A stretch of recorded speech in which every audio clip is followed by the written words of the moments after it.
قدیم روایات میں مرد کبھی اپنی غیرت کی وجہ سے وہ گھوڑے بازار میں فروخت نہیں کیا کرتے تھے جس کی پشت پر ان کی بیوی سواری کیا کرتی تھی۔ اور معاف کیجیے گا، آج میرے معاشرے میں مردانگی صرف ایک جنسی صلاحیت کا نام رہ گیا ہے۔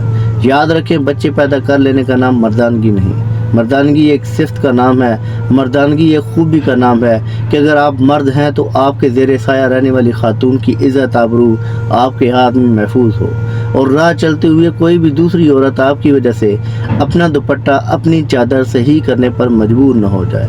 ہمارے معاشرے میں مردوں کو یہ تو بتایا جاتا ہے کہ مرد روتے اچھے نہیں لگتے، لیکن یہ نہیں بتایا جاتا کہ مرد رلاتے بھی اچھے نہیں لگتے۔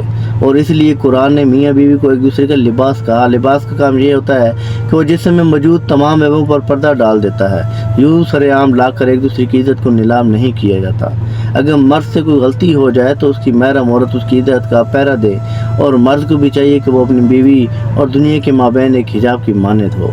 میں اس ٹاپک پر بات کبھی نہ کرتا، لیکن اس وقت سوشل میڈیا پر ہر طرف یہی بات گشت سنائی دے رہی ہے، تو سوچا کہ بتا دوں کہ مرد کی یہ مردانگی ہوا کرتی تھی، یہ غیرت ہوا کرتی تھی، لیکن معذرت کے ساتھ یہ ان مردوں کی بات کی جا رہی ہے جو اپنے گھر کی چادر چار دیواری کے تقدس کی حفاظت کرنا جانتے ہیں۔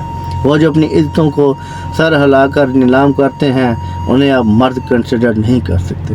اللہ آسانی حاصل اور تقسیم کرنے کے شرف عطا فرمائے۔ سلام پہنچے۔